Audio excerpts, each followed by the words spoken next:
말씀 같이 읽도록 하겠습니다. 고린도전서 15장 16절에서 19절 그다음 58절 말씀입니다. 네, 부활주일 우리 같이 함께 하나님 말씀 나누면서 부활의 믿음의 귀함과 소중함 함께 깨달을 수 있는 시간 되어지기를 바랍니다. 아멘.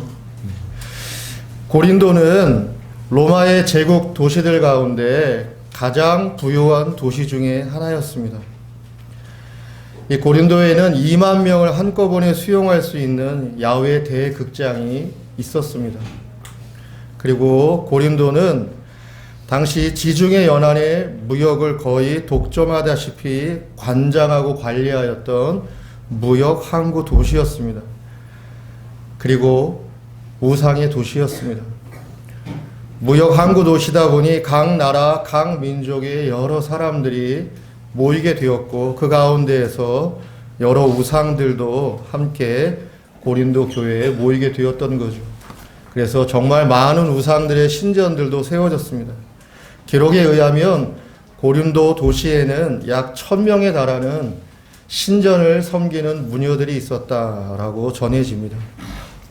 그리고 사랑의 여신이라고 하는 아프로디테라고 하는 신전이 또 고린도에 있었습니다.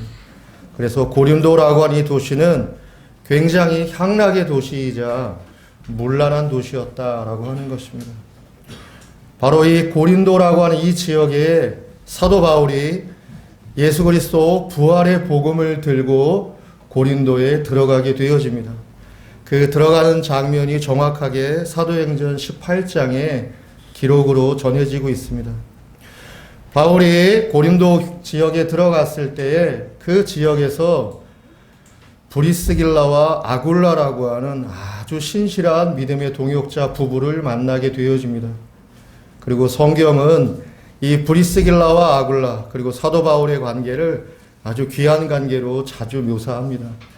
사도행전 18장에는 생업이 같아서 같이 살고 같이 일하니 생업은 천막을 짓는 것이다 라고 사도행전 18장에 이야기해 주고 있습니다.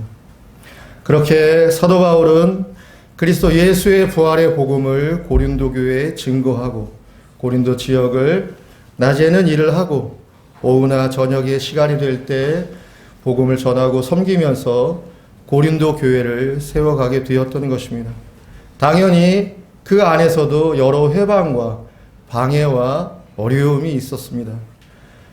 그럼에도 사도행전 18장 9절과 10절에 보면 밤에 환상 중에 주께서 바울에게 말씀하시되 두려워하지 말며 침묵하지 말고 말하라.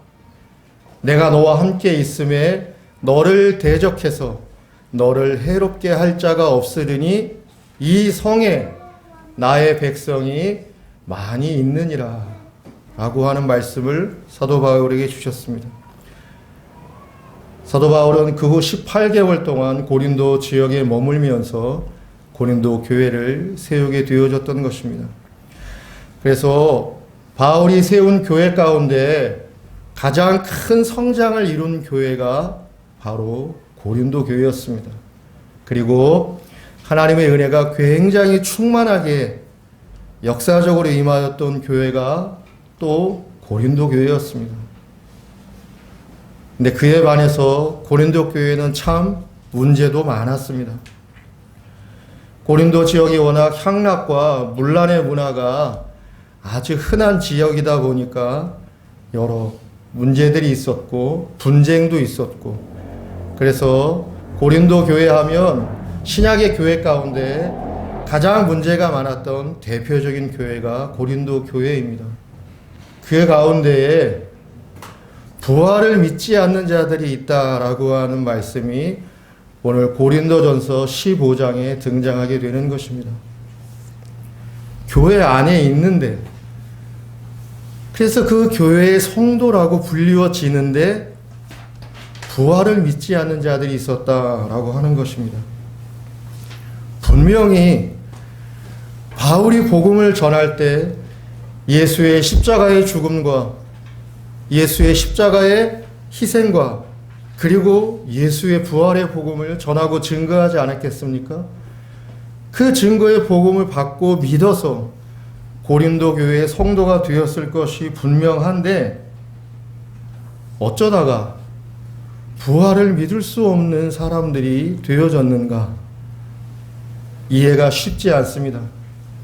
오늘 바울이 이 상황과 이 문제에 대해서 어떻게 대처해 나가는지 오늘 말씀을 통해서 같이 함께 생각해 보도록 하겠습니다. 오늘 말씀 16절을 제가 다시 한번 읽어보겠습니다. 만일 죽은 자가 다시 살아나는 일이 없으면 그리스도도 다시 살아나는 일이 없었을 터이요. 죽은 자가 다시 살아나는 일이 없다면, 즉 부활이 없다면 예수 그리스도도 다시 살아나신 일은 없었던 것이다 라는 이야기를 하는 겁니다. 바울이 역설적인 얘기를 하는 거죠. 부활이 없으면 그리스도도 다시 살아나신 일이 없었던 것이다 라고 이야기하는 겁니다. 이 말씀을 바울이 편지를 써서 고린도 교회 성도들에게 보낼 때 바울의 심정을 우리가 잘 음미하고 생각해 볼 필요가 있습니다. 바울이 어떻게 우리가 아는 사도 바울이 되었습니까? 바울은 원래 바리새인 중에 바리새인이었습니다. 예수님이 그렇게 책망하고 질책하고 오죽하였으면 뱀의 자식들아 독사의 새끼들아 라고 하며 그들이 자기를 반성하고 뉘우치기를 그렇게 열망해 마지 않았던 그러한 바리새인, 그 바리새인 중에 바리새인이 바로 바울이지 않았습니까? 그가 사도행전 9장에 보면 다메섹을 향하여 가는 장면이 등장을 합니다. 왜 다메섹을 향하여 그때 바울이 갔습니까? 오늘날로 치면 영장과 재판이 없이 예수 믿는 사람들을 잡아다가 옥에 가두거나 신문을 하거나 심지어는 즉결 처형을 할 수 있는 권한을 받기 위해서, 그 허가장을 받기 위해서 바울이 다메섹을 향해 갔던 것입니다. 그리고 그 다메섹을 향해 가는 도중에 하늘에서 눈이 비치는 밝은 빛 가운데 바울이 부활하신 예수를 직접 보게 되는 것이죠. 예수는 죽어서 끝났고 아무것도 아닌 범죄자요, 오히려 하나님의 말씀을 거스리는 이단자라고 생각하였던 그 예수가 정말로 부활해서 자기 눈앞에 나타나게 되었던 것입니다. 바울이 어떻게 사도 바울이 되었습니까? 예수가 부활하셨기 때문입니다. 그리고 부활하신 그 예수를 만났기 때문에 사도 바울이 이방인의 사도로서의 소명을 감당하는 예수의 종이 되어졌던 것이죠. 그러니 부활이 없다고 하는 사람들이 자기가 섬기고 자기와 함께 동고동락하면서 교회를 일구었던 사람들 가운데 있었다는 것, 그 사실을 접하게 되어질 때에 바울의 마음이 어떠했겠습니까? 얼마나 그 마음이 심란하고 아프고 여러 어려움의 마음들을 갖게 되어졌겠냐라고 하는 것입니다. 우리가 다 잘 인지하고 있듯이 모든 인생에는 정해진 길이 있습니다. 죽음입니다. 그 어느 누구도 죽음을 피할 수 없고 외면할 수 없는 것입니다. 그러나 어떤 의미로 생각을 해본다면 우리가 살아가는 인생이 살아간다가 아니라 점점점 죽음에 가까워지는 것은 아니냐라고 의미 부여를 해볼 수 있죠. 내가 하루를 살았다 라고 하는 것은 하루를 살았다라고 말할 수도 있지만 산 하루의 시간만큼 죽음과 가까워져 있는 것이 아니겠습니까? 삶과 죽음이라고 하는 것, 살다와 죽다라고 하는 것은 서로 분리되어 있는 것이 아닙니다. 서로 긴밀하게 맞닿아 있는 것이다 라고 하는 것이죠. 그래서 성경 히브리서 2장 15절은 이렇게 말씀의 증거를 남겼습니다. 모든 사람이 죽기를 무서워하므로 일생에 매여서 종 노릇한다 라고 이야기하고 있습니다.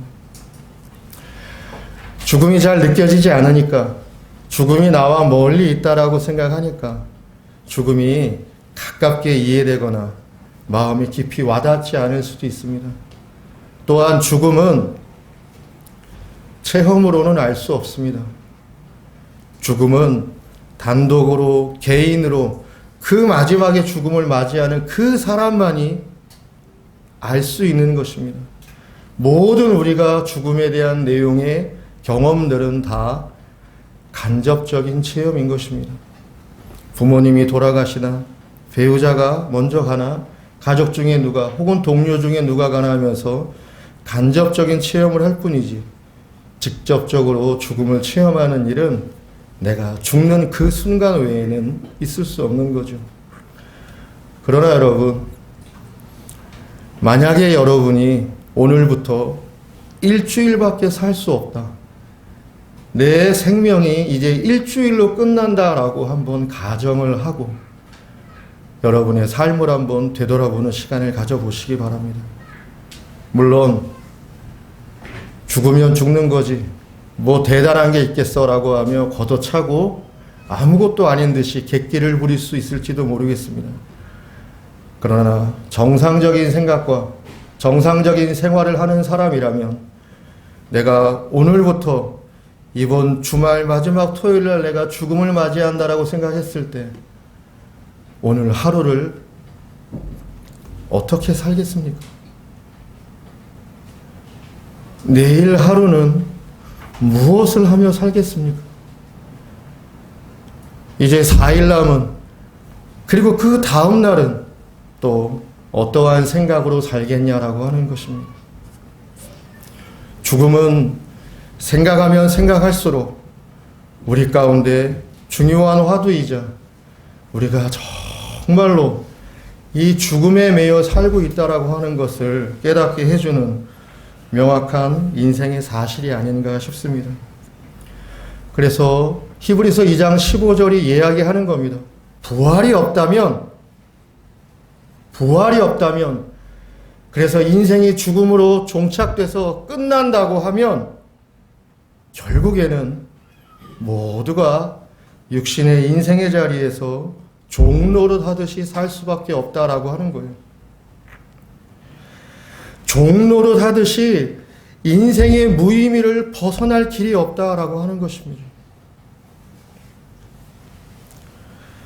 그래서 오늘 16절에서는 바울이 역설적으로 강조하는 거예요. 예수의 부활은 명백한 사실이 아니냐. 그러니 너희도 부활한다는 것은 명백한 사실이 아니냐라고 역설적인 강조를 하고 있는 것입니다. 부활이 정말 역사적인 사실입니까? 2017년에 영화 한 편이 개봉이 되었습니다. 그 영화의 제목은 역사는 예수다라고 하는 제목이었습니다. 실화를 바탕으로 만든 영화였습니다. 그 영화는 2002년에 똑같은 제목으로 출간된 책을 기반으로 해서 만든 영화였습니다. 그 책의 주인공은 예일대 로스쿨 출신의 시카고 트리뷴지의 기자로 일하고 있었던 리 스트로벨이라고 하는 사람이었습니다. 이 리 스트로벨이라고 하는 사람이 뜻하지 않은 사고로 아들을 잃을 뻔한 사고가 일어났습니다. 근데 아들이 잘 보호되었던 것이죠. 그 일을 계기로 그의 부인이 그리스도인이 되었습니다.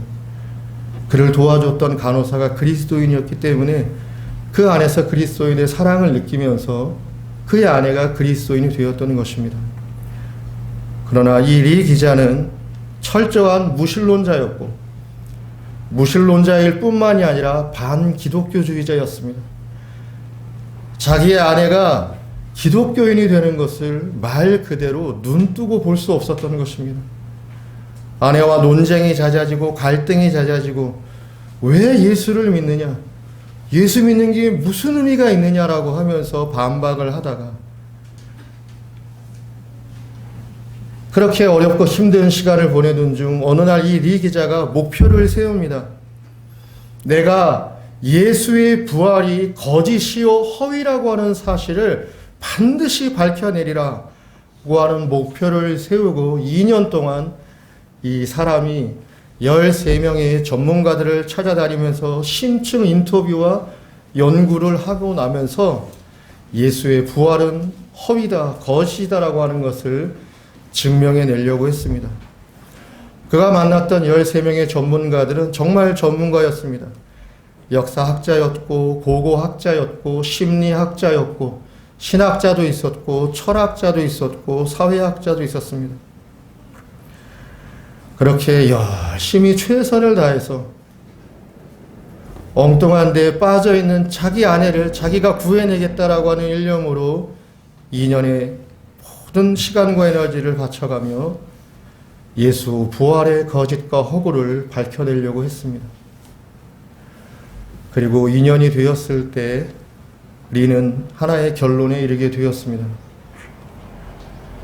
예수의 부활은 사실이구나. 예수의 부활은 거짓일 수 없구나 라는 것을 깨달았습니다. 예수가 죽었다라고 하는 것이 정말 사실인지를 역사학자를 찾아갔고 고고학자를 찾아갔고 신학자를 찾아가서 물었습니다. 그리고 확인했습니다. 신약의 성경 말고도 예수가 죽었다라고 하는 충분한 역사의 기로는 흐르고 넘친다는 사실을 확인했습니다. 예수의 무덤이 비어있다라고 하는 사실이 예수의 부활을 입증해 줄 수 있는가? 왜냐하면 예수의 무덤이 비어있다는 것 때문에 예수를 재매장했다라고 하는 주장도 있었고 예수의 무덤을 찾아갔던 여인들이 무덤을 잘못 찾아갔다라고 하는 주장도 있었기 때문입니다. 그러나 빈 무덤이라고 하는 것이 예수가 부활했냐 부활하지 않았느냐를 확정할 수 있는 핵심적인 요소는 아니다라고 하는 것을 리는 다시 확인하게 되었습니다. 마지막 세 번째로는 제자들의 변화였습니다. 제자들이 부활한 예수를 목격하고 예수가 부활했다라고 하는 그 예수와 예수의 복음을 증거했던 것은 세뇌와 조작에 의한 집단 환각 증세에 불과한 것이다 라는 의문을 가지고 심리학자를 만나고 정신의학학자를 교수를 만나기도 했습니다. 그 가운데 포드 대학의 정신의학과 교수였던 레베카 워커스라고 하는 교수는 이렇게 이야기했습니다.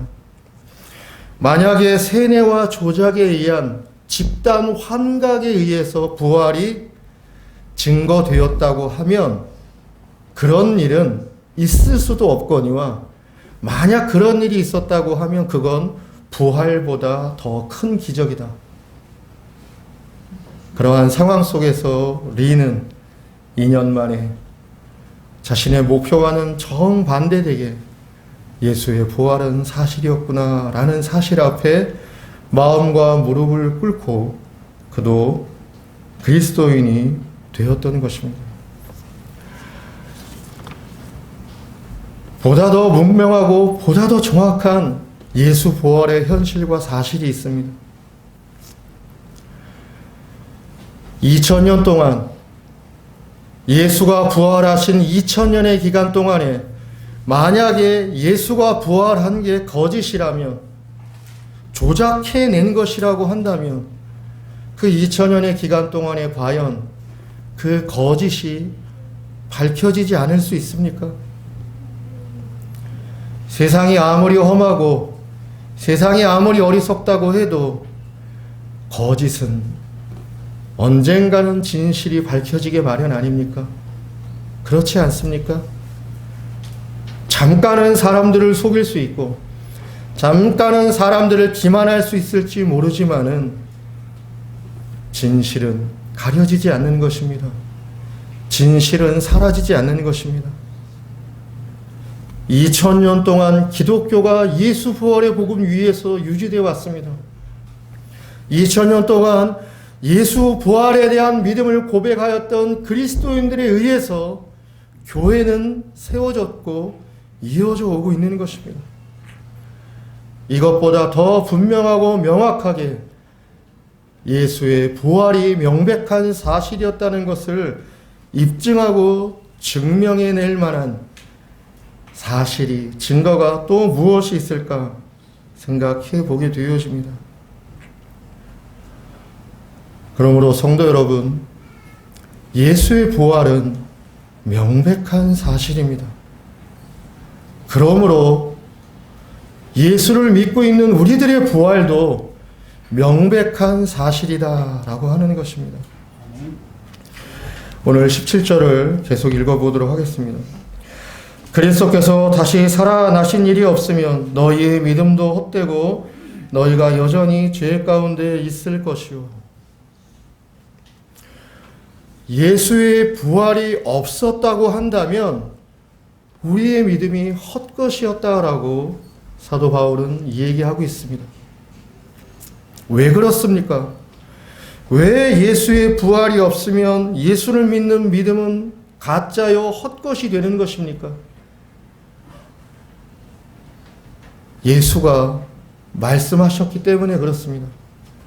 예수는 나는 부활이요 생명이니 나를 믿는 자는 죽어도 살겠고 살아서 믿는 자는 영원히 죽지 아니하리라.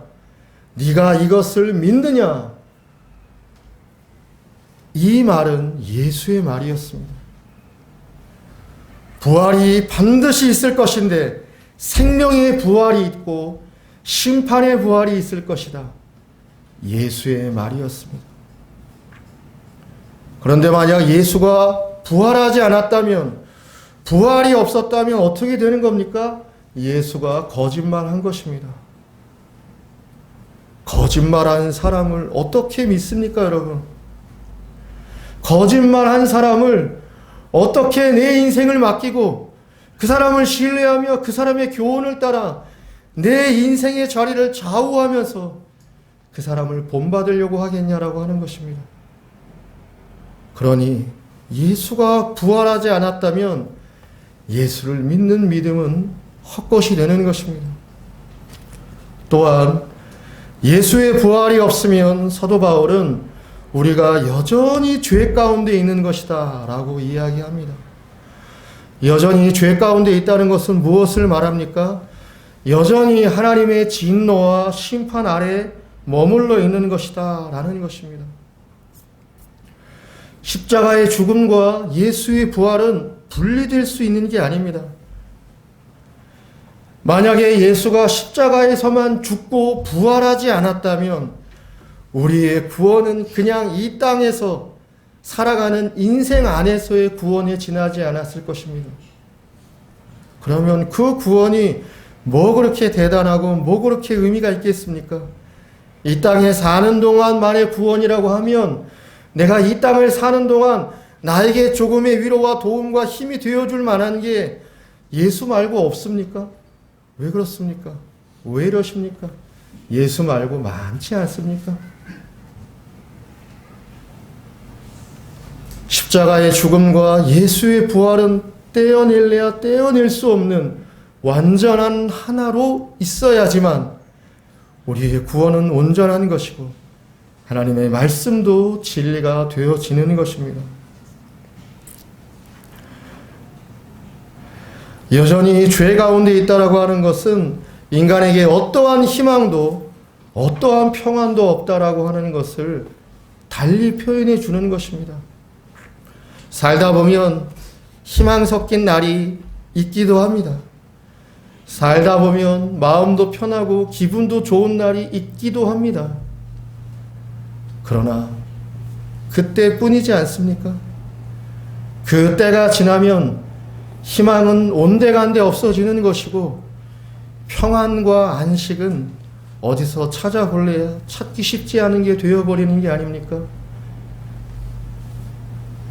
우리가 죄 가운데 있다라고 하는 것은 우리에게 희망이 없다, 우리에게 평화가 없다라고 하는 것을 설명해 주는 것입니다. 왜 평화가 없습니까? 왜 희망이 없습니까?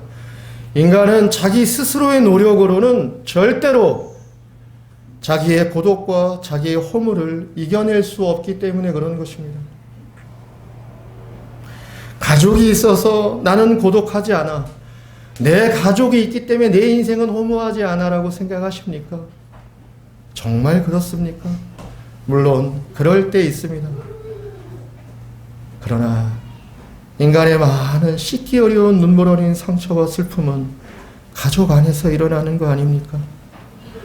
남편이 수고하고 애를 써서 일을 하고, 그리고 가족의 생계를 책임지면서 사표를 넣었다 뺐다 하면서 지내는 일상의 생활을 가정에서만 생활하는 아내가 압니까?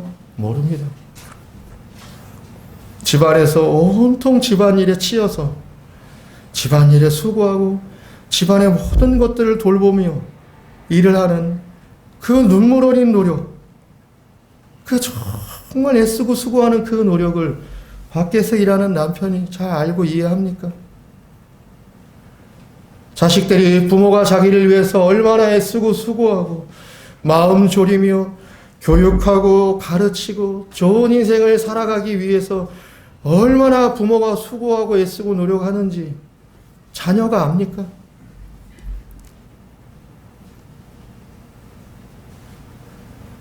자녀가 있기 때문에 얼마나 감사하고 기쁘고 인생에 정말 보람이 있고 얼마나 인생이 소중하다라고 하는 것을, 그래서 정말로 진실로 자식을 사랑하고 바르게 교육하는 부모가 얼마나 되는 것입니까? 가족이 있다고 해서 고독하지 않고 허무하지 않다라고 하는 것, 그렇지 않다라고 하는 것입니다. 그러면 인간의 고독과 허무라고 하는 것은 도대체 어디에서 해결되는 것입니까? 예수만이 해결해 주시는 겁니다. 예수만이 인간의 모든 본질적인 고통과 슬픔과 상함의 원인인 고독과 인생의 허물을 해결해 주시는 겁니다. 남편이 나를 사랑해 주지 않기 때문에, 아내가 나를 인정해 주지 않기 때문에, 자녀가 나를 소중하게 여기지 않기 때문에, 부모가 나를 인정해 주지 않기 때문에 내가 고독하고 인생의 쓴맛을 보는 게 아닙니다. 인생의 모든 쓴맛은 죄에 있기 때문에 인생이 쓰고 아픈 것입니다. 그러므로 모든 인간은 불행합니다. 내가 내 인생에 대해서 불행을 느끼는 것이 내가 가진 게 너무 적어서, 내가 돈이 너무 적어서라고 생각하십니까? 그렇지 않습니다. 내가 불행한 것이 내가 사회적인 신분이나 지위가 너무 하찮고 보잘것없기 때문이라고 생각하십니까? 그렇지 않습니다. 인간이 불행한 것은 사회적인 조건이나 사회적인 배경과는 아무 상관이 없는 것입니다.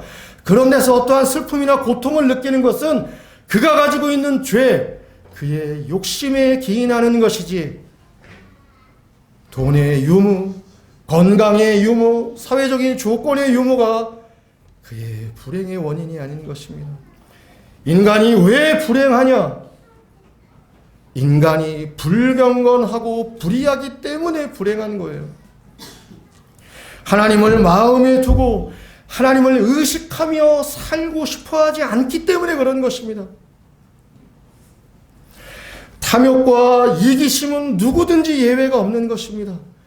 미움과 원망과 반목과 다툼은 끊이지 않습니다. 늘 불안은 떠나지 않습니다. 슬픔과 우울은 반복되어지는 것입니다. 그 모든 것이 왜 계속 유지되고 지속이 되는 겁니까? 하나님을 향해서 경건하지 않기 때문에, 하나님을 향하여 불의하기 때문에 그러는 것입니다. 그러니 불행이라고 하는 것은 나의 현실의 조건이 나아진다고 해서 내 불행이 해결되는 것이 아닙니다. 예수만이 해결해 주실 수 있는 것입니다. 여러분이 어떠한 고집을 가지고 있든 어떠한 이의를 가지고 있든 여러분이 예수 앞에 나와서 예수 앞에 무릎을 꿇고 당신만이 나의 구원자요, 당신만이 나의 메시아요, 당신만이 내 인생의 참 주인이라고 하는 신앙 고백 위에서 여러분의 인생을 재정립하지 않는 한, 여러분의 주머니가 돈으로 채워지고 여러분의 건강이 지금보다 나아지고 여러분의 사회적인 신분이 지금보다 좋아진다 하더라도 여러분은 반드시 세월을 이길 수 없을 것이며, 여러분은 반드시 늙어갈 것이며, 늙은 육신 안에서 병들 것이며, 그 안에서 한탄의 외로운 죽음을 맞이하며 고독하고 허무하고 고통 많았던 인생이요 절규하며 인생의 마지막 문을 닫게 되어질 것입니다. 인간의 불행을 무엇이 해결할 수 있습니까? 예수의 부활이 없었다고 한다면 인간의 불행을 치유할 길이 어디에 있었겠느냐라고 하는 것입니다. 예수의 부활이 우리에게 주는 생명만이 우리를 모든 불행에서, 우리의 모든 죄에서, 우리의 모든 상처와 슬픔 속에서 구원하여 주시는 것입니다. 그러므로 예수의 부활을 우리가 믿어야 하는 것입니다. 그런데 왜 예수의 부활을, 왜 예수의 다시 살아나심을 안 믿느냐라고 하는 것입니다.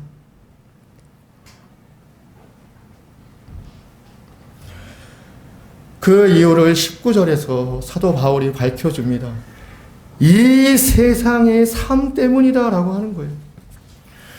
왜 예수의 부활, 왜 예수의 다시 살아남을 믿지 못하고 안 믿느냐? 이 세상의 삶 때문이라는 거예요. 이 세상에 대한 애착, 이 세상에 대한 사랑, 이 세상에 대한 욕심 때문에 예수의 부활을 마음에 두지 않는다라고 하는 것입니다.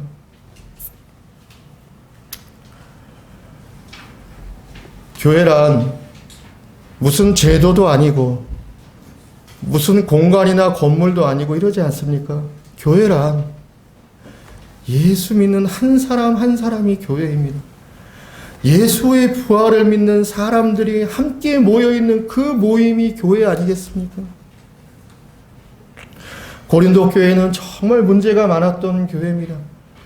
하나님의 은혜가 얼마나 충만하게 역사한, 놀라운 하나님의 은혜가 역사한 정말 놀라운 교회임에도 불구하고 이루 말할 수 없는 문제 속에 신음하고 있는 교회였습니다. 그러면 예수의 부활을 믿지 못하는 것은 고린도 교회가 그렇게 분쟁이 있고 문제가 많기 때문이라고 고린도 교회에 떠넘길 수 있겠죠. 그러나 교회가 예수 믿는 사람들의 모임이 교회라고 한다면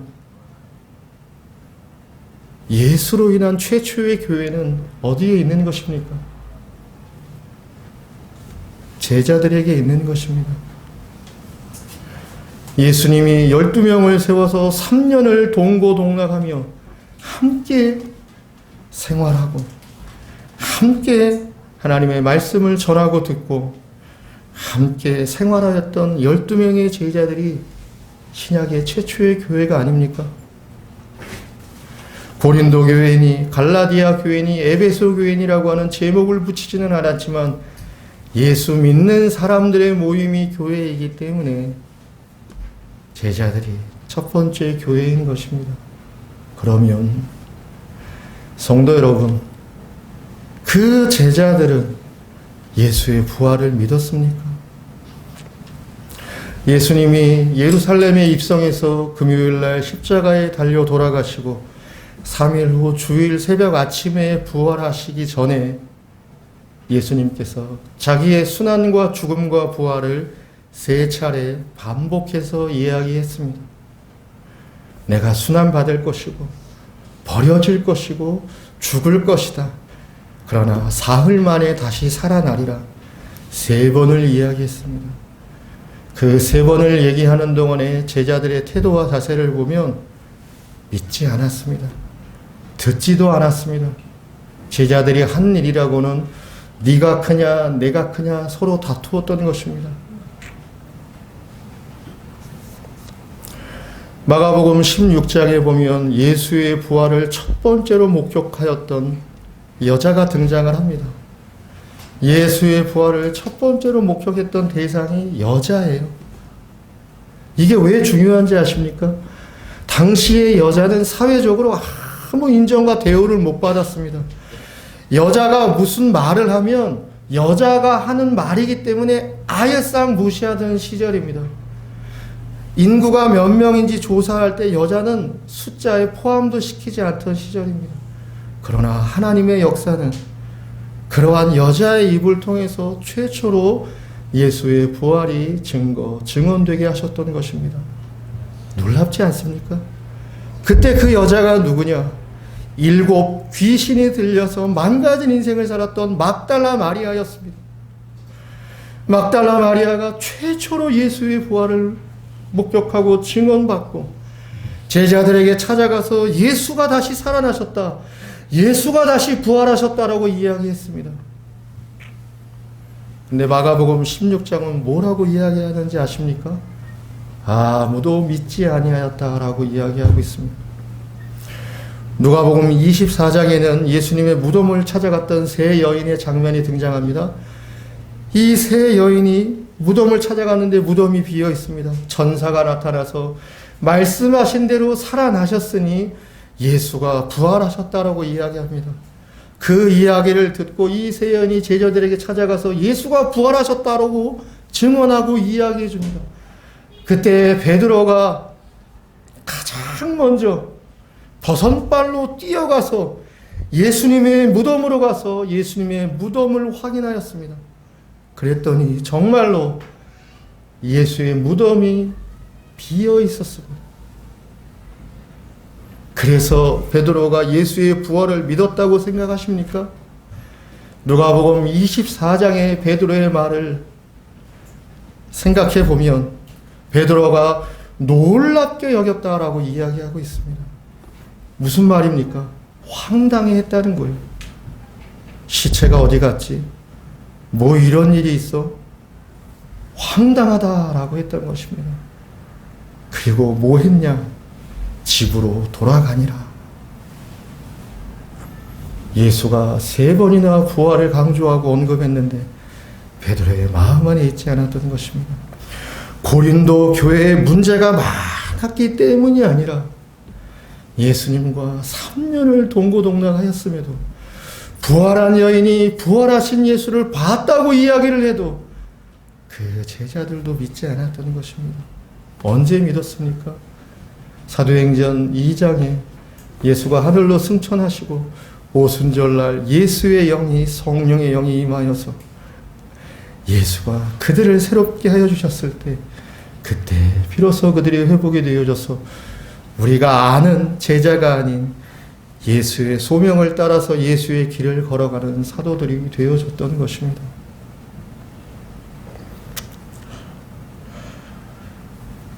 나는 진정 부활을 믿는가? 이게 오늘 우리에게 중요한 문제입니다.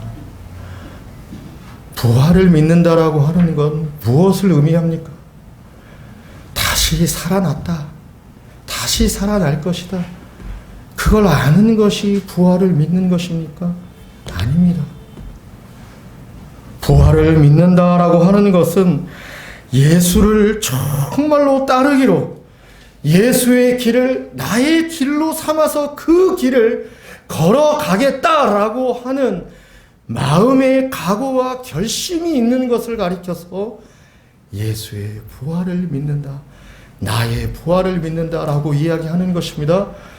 예수의 죽음이 곧 나의 죽음이고 예수의 부활이 곧 나의 부활이니 그 믿음 안에서 예수와의 인생을 살겠다. 그것이 부활을 믿는 것입니다. 나는 반드시 죽어야 그래야 나는 반드시 부활한다라고 하는 그 믿음의 고백을 가지고 있는 것이 부활을 믿는 것입니다. 그러므로 예수의 부활을 고백하는 것은 예수처럼 살겠다라고 하는 신앙적인 결심이 없으면 되지 않는 것입니다. 예수처럼 살겠다라고 하는 결심을 갖고 하나님의 은혜를 사모하며 살아가기 위해서 애를 쓰고 노력을 해야 하는 것입니다. 물론 결심과 애씀 가운데에서라도 우리의 부족함, 우리의 연약함이 우리를 미끄러지게 하고 우리를 넘어지게 할 때도 있을 것입니다. 그러나 하나님의 은혜가 역사하는 자리는 결심해서 그 자리를 가려고 하는 사람에게 임하는 역사고 은혜이지, 아무런 결심도 하지 않고 아무런 각오도 갖지 않는 사람에게 임하는 하나님의 은혜가, 그래서 그렇게 살아도 아무 문제 없다라고 안심시켜주는 것이 정말 그게 하나님의 은혜라고 할 수 있는 것입니까? 그러므로 부활은 말로 하는 것이 아니라 사는 것입니다. 부활은 우리가 영원한 생명에 이어졌다라고 하는 사실을 확인시켜 주는 것입니다. 내가 죽음으로 끝나는 인생, 끝나는 존재가 아니라 영원한 생명으로 이어지는 존재라고 하는 사실을 예수의 부활은 우리에게 입증해 주는 것입니다. 내가 영원한 생명이 이어졌다라고 하는 사실을 우리가 깨닫는 순간에 영원한 생명에 의해서 새겨진 원칙들을 가지고 이제 우리가 부활의 인생을 사는 것입니다. 나의 일상의 자리에서 내가 부활을 사는 것입니다. 내가 부활을 구현해내는 것입니다. 어떻게 구현해내는 것입니까? 예수가 사랑하라 말씀하지 않았습니까? 그래서 부활을 구현해낼 수 있는 사람으로, 영생의 원칙을 내 일상의 자리에 구현해낼 수 있는, 내기 위한 사람으로 살기 위해서, 사랑을 이루기 위해서 기꺼이 손해보는 것입니다. 기꺼이 희생당하는 것입니다. 높아지려고 하는 무한 경쟁의 이 사회 속에서 내가 부활을 믿기 때문에, 내가 영원한 생명에 이어져 있는 존재라고 하는 사실을 내가 믿기 때문에 낮아지는 것입니다. 아래로 더 내려가는 것입니다. 그뿐만이 아닙니다. 이 세상에 어떠한 불의가 사람들에게 좌절과 고통과 아픔들을 주고 있다면 그 불의와 맞서서 그 불의를 걷어내기 위한 노력들을 하는 것입니다. 정의가 보이지 않는다면 정의를 위해서 결심하고 행동에 나설 수 있는 것입니다. 슬픔과 아픔을 당한 사람들이 억울하게 그 슬픔과 아픔을 해결하고 풀 길이 없다면 그들 옆에 가서 그들과 함께 공감을 하며 도울 수 있는 도움의 길을 찾아서 함께 마음의 자리를 나누는 것입니다. 이 모든 내용들이 부활을 믿고 부활을 사는, 부활을 진정으로 믿는다라고 하는 것에 대한 교훈인 것입니다. 그래서 바울이 19절에 뭐라고 이야기하는 것입니까? 그리스도가 다시 사는 일이 없이 우리가 이 세상의 삶뿐이라고 한다면 우리야말로 너무너무 가장 불쌍한 자에 지나지 않는다라고 하는 것입니다. 그래서 오늘 58절에 사도 바울이 무엇이라고 권면해주고 있습니까? 그러므로 내 사랑하는 형제들아 견실하라 라고 이야기하는 것입니다. 흔들리지 말아라 라고 이야기하는 것입니다. 그리고 항상 주의 일에 더욱 힘쓰는 자들이 되라. 이는 너희 수고가 주 안에서 헛되지 않은 줄 알미라 라고 이야기해 줍니다. 주의 일에 힘쓰라고 하는 게 여러분 교회 일을 열심히 하라는 게 아니잖아요. 너의 인생의 자리, 네가 먹고 네가 마시고 네가 일하고 네가 생활하는 그 자리에서 예수 믿는 사람답게 살라는 것입니다. 부활을 믿는 사람답게 살라고 하는 것입니다. 왜? 그 노력과 그 수고는 절대로 헛되지 않는다는 거예요. 하나님이 다 기억하시고 우리 주님이 다 잊지 않고 우리의 수고로운 자리를 주님이 함께 하시면서 그 수고의 자리에 동참하여서 주님의 뜻과 결실을 맺어가 주실 거다라고 하는 것입니다. 오늘 예수 그리스도가 부활한 부활의 날입니다. 우리 모두 부활의 소망, 부활의 기쁨 안에서 부활의 믿음으로 나아가는 우리 모두가 되어지기를 간절히 소망합니다. 아멘. 제가 잠깐 기도하겠습니다. 예수가 다시 사신 일이 없다면 우리가 여전히 죄 가운데 있는 것이요 우리의 믿음이 다 헛것이라고 하는 말씀을 다시 마음에 새겨봅니다. 나는 진정 부활을 믿는가? 예수의 부활을 믿는가? 나의 부활을 믿는가? 이 부활의 믿음과 깨달음 안에서 우리 모두 부활의 신앙, 부활의 인생으로 살아나아갈 것을 결심할 수 있는 은혜 허락하여 주시옵시고 그 안에서 하나님의 은총과 하나님의 사랑을 풍성히 누리는 모든 진리빛교회 성도님들 우리 모두가 될 수 있도록 하나님 인도하여 주시옵소서. 예수님의 이름으로 기도드립니다. 아멘. 이제는 무덤에서 박차고 일어나사 실제로 부활하시고 우리에게 부활의 소망을 주신 우리 구주 예수 그리스도의 무한하신 은혜와 그 아낌없는 아들을 이 땅에 보내시면서까지 우리를 사랑하여 주신 아버지 하나님의 크신 사랑과 부활의 의미와 역사적 사실과 그 모든 부활을 통하여 얻어지는 교훈들을 우리에게 가르쳐 주시며 살게 하여 주시는 성령님의 권면하심이 오늘 이 말씀을 듣고 부활주의를 맞이하여 우리 주님께서 2000년 전에 역사적으로 실제로 부활하셨다는 사실을 마음에 받아들이고 믿을 뿐 아니라 그 부활의 믿음이 우리의 삶과 연결되고 우리의 영원한 생명에 연결된지를 믿고 고백함으로 그 생명에 연결된 자로서 주님의 뒤를 따라가고자 하는 사랑하는 모든 제자들 위에 이제부터 영원토록 함께 있을지어다.